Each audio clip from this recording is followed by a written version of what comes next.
Good morning, everybody. Welcome to Resilience 2020. Today, we have an amazing speaker here, Suzanne Spanner. Her experience in the hospitality industry goes way back, all the way to 1998, if I'm not mistaken, with Marriott International. And she went from Israel to America and has won so many prestigious awards in this arena that I don't know if I can even list them all. There's too many. But today, Suzanne is going to be speaking about whether you should be reacting or reactivating during this interesting time that we're faced with at the moment. So, without further ado, I'd like to introduce Suzanne Spanner. Thank you for joining us. Thank you, Jake.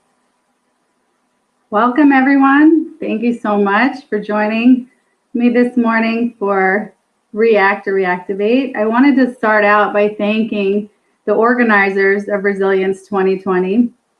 I am in event planning, so I can tell you I know how much hard work goes in to setting up a session and making sure that everyone is live and knows what they're doing. And I just appreciate everyone on the organizing panel. I want to thank Robert Safran for asking me to present today. He's the executive director of TJE, Jonathan Ayalon, Morty Silber, G. Orman, Sylvia Cohen. I know you did tons of hard work setting this all up. Shay Rubenstein, Avi Krakauer, who's awesome, Howard Wedgel, Morgan Taylor, Jacob Busani, Josh Goldsmith, Jake Rosenberg, and Rabbi David Gross. So I definitely wanted to show appreciation.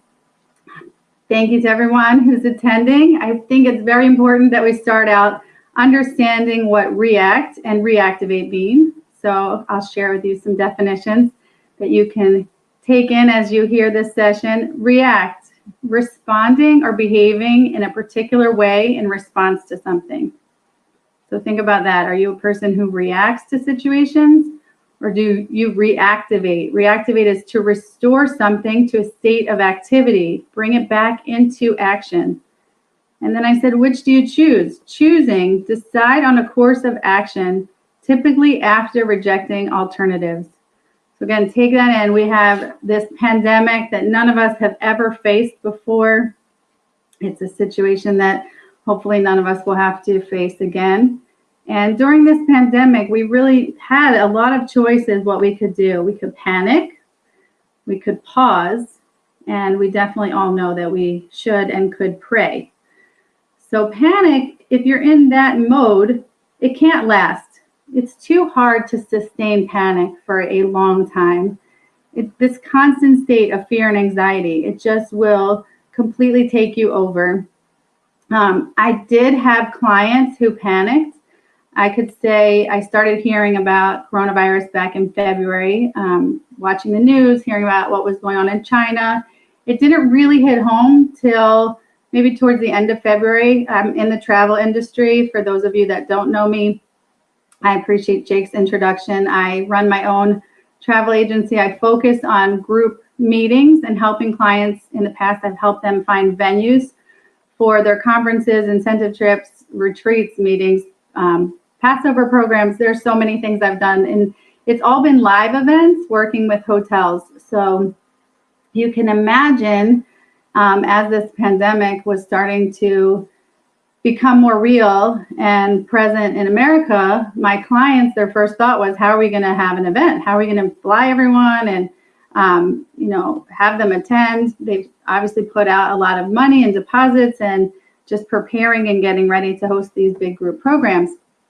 So the clients who started calling towards the end of February, they were a little bit alarmed, but not quite to panic. But as we got to the beginning of March and there was travel bans, gathering bans, a lot of them went into full-blown panic mode. I decided to stay calm and guide them through this process to a place of pausing. If we went ahead and just quickly canceled events, there would have been a huge repercussion for them in terms of financial payments and cancellation fees to hotels. So we slowed it down. I said to them, let's wait and see, because each city was having different discussions. I think San Francisco and Seattle, they were among the first to say, we don't want to have gatherings of 1,000 or more. Well, some of my client events were 500 people, some were 700 people, some were 200 people. So I said, let's wait and see what happens as this continues. Obviously, everything was unknown. I've never dealt with a situation like this before. And we waited to see what each new day would bring, specifically in terms of those travel and gathering bans. Eventually, for some of my clients, the mayors, the governors decided that there was not allowed to be gatherings of 50 people or more, in some cases 10 or more. And because we waited and canceled at the right time, we were able to get out of a lot of those cancellation penalties, just the way that I make sure my clients are protected in their contracts. So I recommend, when you're dealing with situations like this, whenever you feel yourself getting into panic, try to remember to pause. Because panic won't do anyone any good. It won't do you any good. It won't do your family any good. It won't do your clients any good. Pausing allowed us to save our clients millions of dollars. And the same thing in relationships. When you take a pause, it can make the difference between building or damaging how another person feels about you. So many times, like in this pandemic, someone might say something because they're stressed. Some people were, losing jobs, losing loved ones. And if you reacted to whatever someone might say to you during this very unusual and crazy time, and say something that you either didn't mean or just to react to something they say to you, in the long term, you could wind up losing a relationship that really you would not normally have done. So I recommend that. Obviously, in terms of prayer, opening yourself up to be vulnerable to Hashem can get you through these challenging times, and asking for help, being open to guidance. One of the things I did was reach out to colleagues and friends in the travel business and, ask them what was going on the hotel side, what was happening within their team meetings. Like, I wanted to hear and understand from all perspectives. Willingness to do things differently and change your course from confusion to awareness, and then acceptance and action. So it's just, again, slowing things down, making it so that you have, in front of you a new course. Obviously, you can't continue doing things, or in my case, I couldn't continue doing my business the way I was used to. When we think of reacting, we can envision jumping to conclusions, judging a situation too quickly, misleading ourselves and possibly others. And of course, we all know that judging is not something that we're taught to do. Jumping to conclusions, assuming, everything right now is an unknown. So this is not something where you can easily say, oh, well, this person is, upsetting me because they're acting a certain way. We don't want to react like that because we don't understand what anyone's going through. Some people were going, I was surprised to find out some friends or their family members were going to the hospital. They were dealing with extreme pressure of, in one case, a friend of mine's father-in-law was in the hospital and they couldn't visit him. He happened to be a Holocaust survivor. And there was just so much stress and pressure on this family. Thank God he's doing well and he got out of the hospital. But at the time, can you imagine if you were trying to do business or talk to someone in that state of mind when really all they're thinking about is their loved one? So we just have to, again, try to take a pause and think about where someone else is coming from. Coronavirus completely crushed the travel industry. Anyone that's watching this session that's in airlines or that's, in any hotel or any type of travel industry, as much as I do that it's going to take a very long time to rebound and bounce back. People are afraid to fly. They're afraid to gather in person. They're afraid to be too close to each other. Everything that I have done for the past 10 years in building Meeting Matchmakers has been to encourage people to get together in person, to host events like our awesome LinkedIn meetup in New York and the LinkedIn meetup I did here in Atlanta. I had another one planned in March, which I sadly had to cancel because we had a gathering ban in Atlanta as well. And I lost at least, if not more than 90% of my income for this year.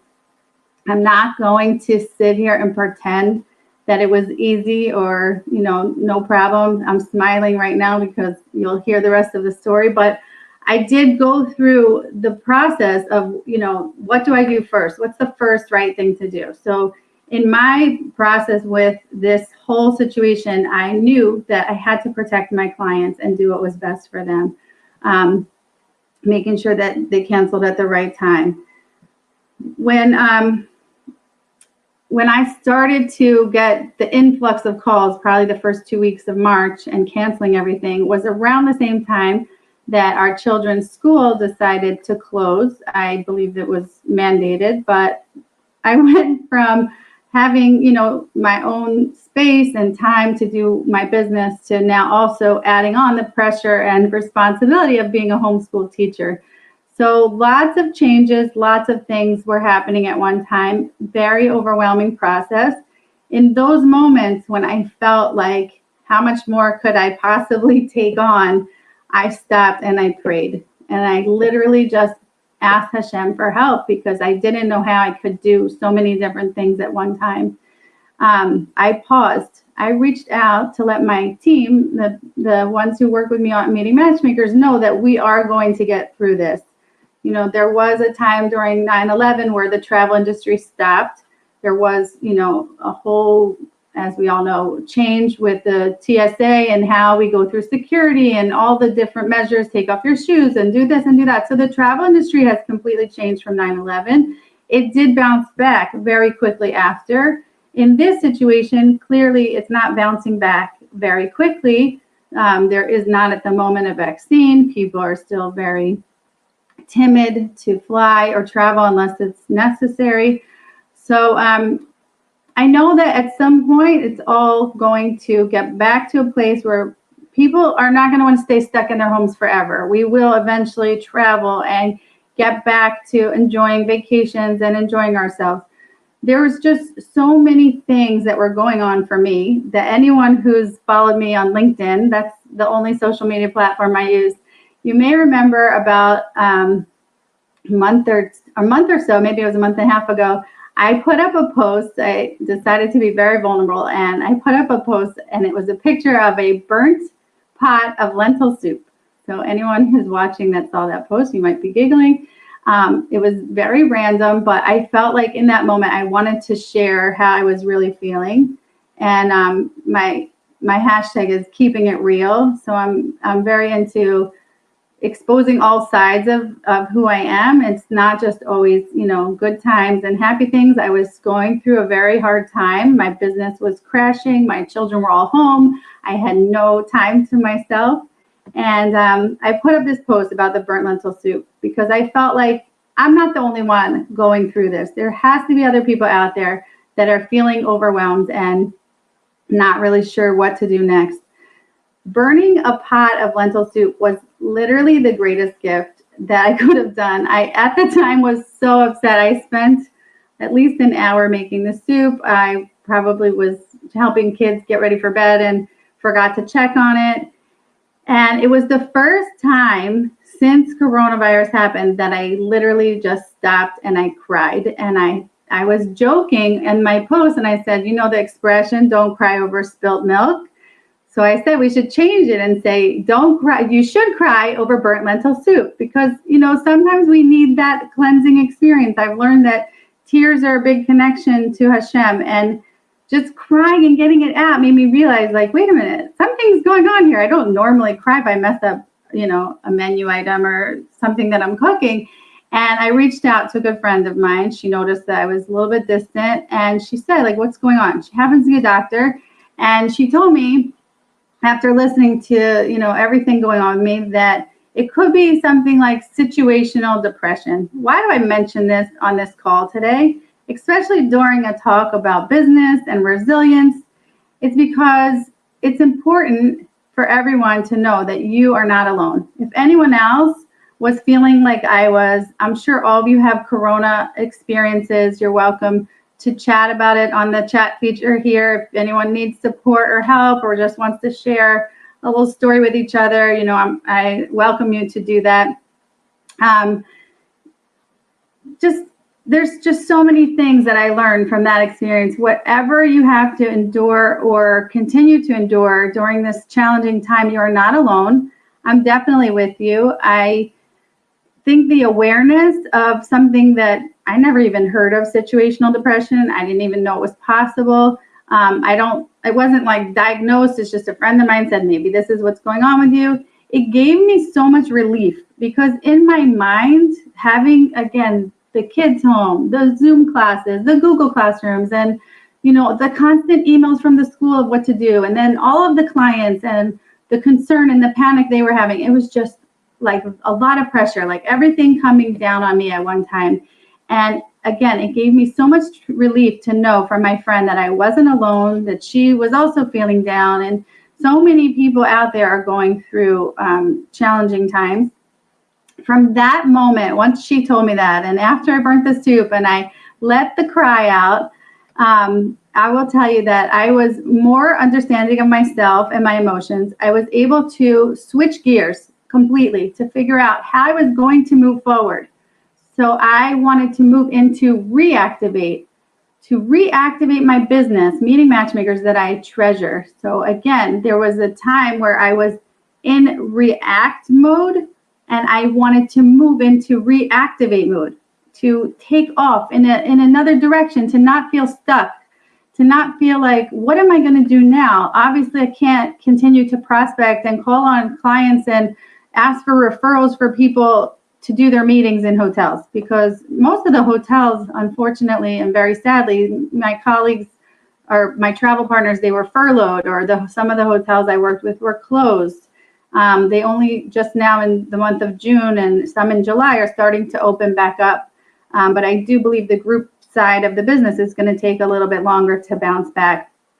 So with the encouragement of a friend of mine and also my TJE mentor, Brian Wallace, and another friend of mine, Michelle in Atlanta, they both told me I must enter the virtual space. And so here I am with you. I'm in the virtual space right now. This is such a cool experience for me. I have never presented on a virtual conference before. I have spoken live. Thankfully, I met many of you at the LinkedIn Global in New Jersey back at the Bellworks in 2018. I met some of you at the LinkedIn Meetup in New York. I co-hosted with Beryl Solomon. I met people in Atlanta at the LinkedIn Meetup, but I've never spoken like this virtually. So when Robert asked me, I was thrilled at the possibility to try this out. I'm moving my business into that space, and I want to be able to offer this service to clients. I found a virtual partner through LinkedIn, and it's just been amazing to reactivate, to have something exciting to offer my clients as an option when they're calling and canceling and they still want to have their events. They just aren't able to for safety or health reasons, again, for fear of travel. In some cases, there's still travel bans, and, I have clients from Europe. They're not able to come to the US for some time. So again, for 20 years, I have been sharing all of the benefits of getting offline, meeting your connections face-to-face in real life. And I am reactivating and now offering additional services so people can meet like this virtually.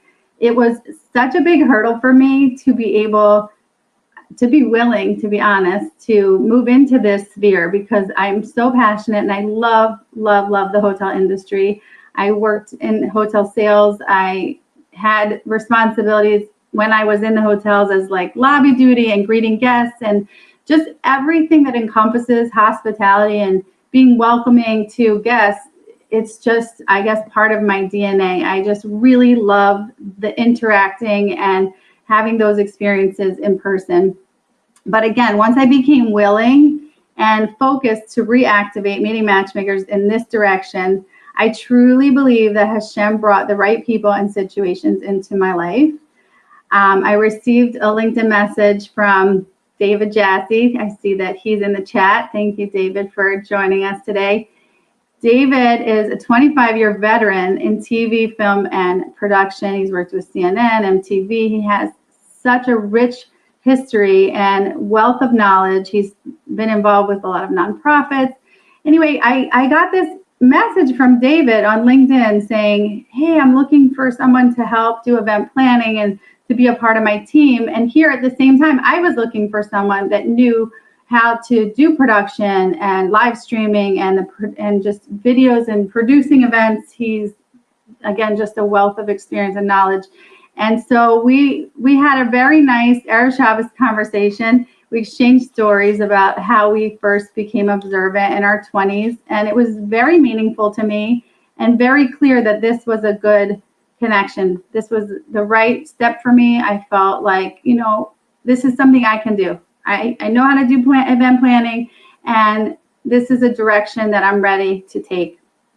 So we all have a choice every day. Will we react to situations that are either within or out of our control? Or will we reactivate and bring ourselves back into action? I choose the latter. I am in the reactivate phase. I have expanded our services. We will be doing virtual events. God willing, live events will return at some point. I will still be ready to do those whenever anyone needs a hand.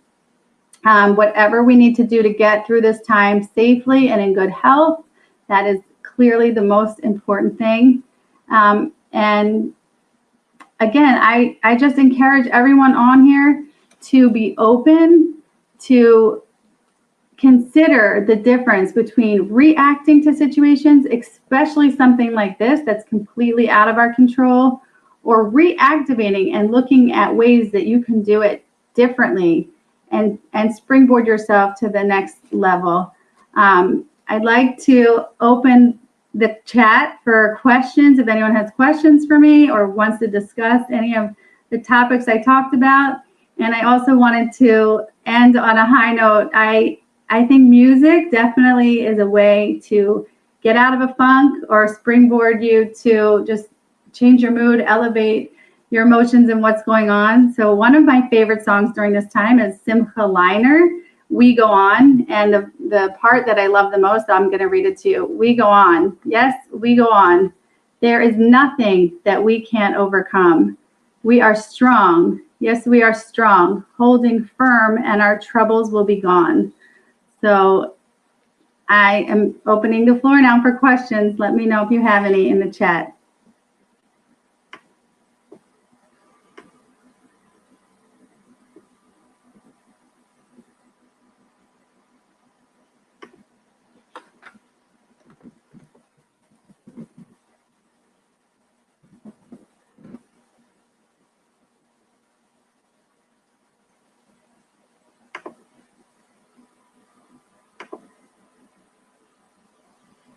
I see there's about 28 of you watching. So does anyone have a question? Please feel free to type it in on the chat message and I could see it.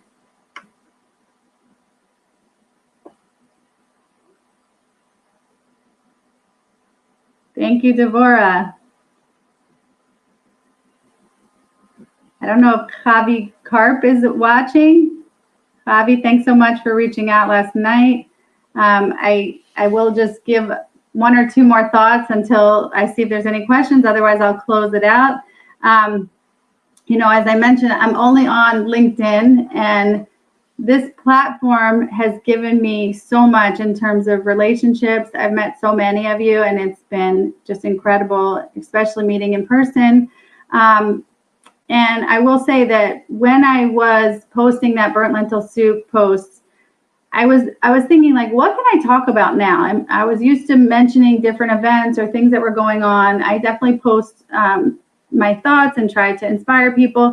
And I decided to go back to the basics. So when I first started on LinkedIn, one of the things I love to do is engage the network and my connections. And so I posted a relationship building series. It was about 2 weeks long. And every day I just gave pointers and tips on, how people could build relationships with others. So some of the topics I talked about was say my name, how important it is to remember each other's names when you're meeting, and now with virtual networking, just committing to memory, to remember someone. It's just the most important thing. People love to hear their name, to hear that you remember them and that you matter. I also talked about shifting your mindset. So, the same like this talk, what I'm saying is it's important to not be stuck. So if you ever feel like your mind is just churning and churning and you're stuck in the same thoughts of like, oh my gosh, all the kids are home and I have to run a business and this, and your mind is just spinning and spinning, reach out and talk to somebody. It helps tremendously to get you out of that just stuck feeling and shifting your mindset.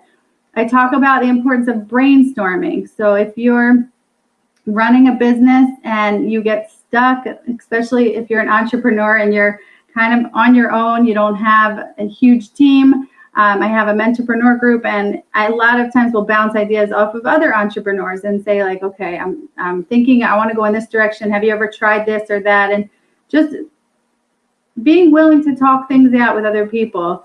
I also talked about how to deal with difficult people. That's a topic that's near and dear to my heart. It's very challenging dealing with difficult people, and when it's important to continue in a relationship and experience or when to walk away.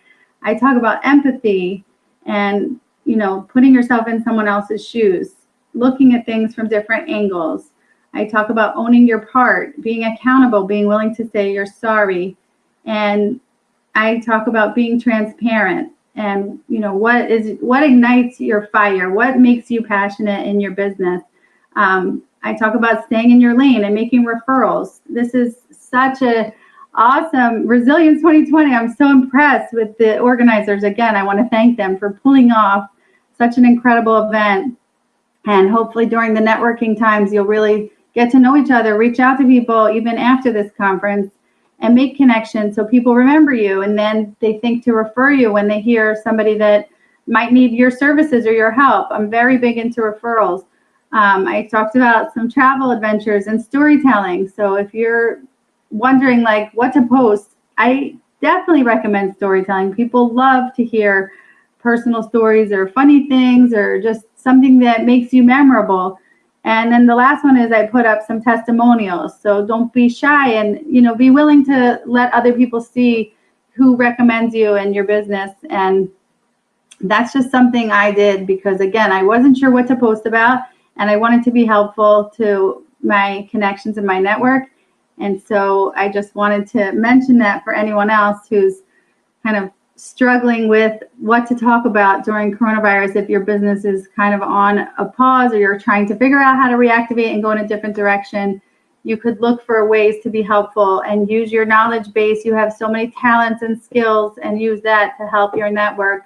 And, just, again, make it so that you have connections and you're relating to people. I see only one question on the chat, Ozzy Rosenblum. I live in Atlanta. Oh, you said nice to see you live. I thought you said where do you live? Thank you. It's nice to see you. I don't see any other questions, so I'm going to end our session with Simcha Liner's song, and I thank you all for joining us, and we will go on. Here we go.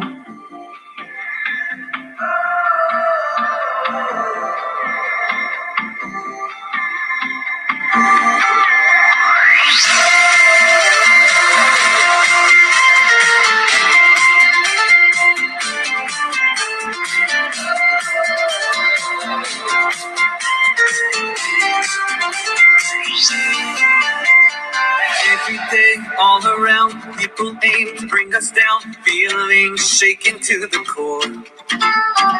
They can hurt, they can maim, we'll be here just the same, standing the way we were before. We go on, yes we go on, there is nothing we can overcome. We are strong, yes we are strong, holding firm that our troubles will be gone. On this road high, we are here to stay. We keep going, going. We are meant to be for eternity, long as time. On this road high, that will never change. We keep going, going. We are meant to be long as time. טובינו לוחצים, לפעמים קשה לראות האור. ולבסוף נופלים הם, נמשיך להתקיים, ננצח ישראל לדור ודור. We go on, yes we go on, there is nothing we can overcome. We are strong, yes we are strong, holding firm and our troubles will be gone. Come Israel, we are here to stay, we keep going, going. We are meant to be for eternity, long and time. Come Israel, that will never change, we keep going, going. We are meant to be long and time. No, there is no denying, the answer keeps crying, we will be sticking around. Whoa. Our people are forever, and we pull through together. No one's taking us down. Long and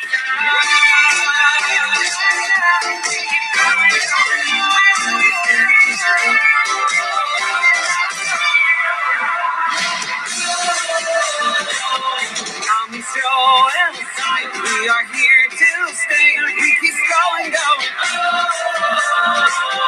We are meant to be for eternity, gone and Come Israel, will never change. We keep going, going. We are meant to be gone and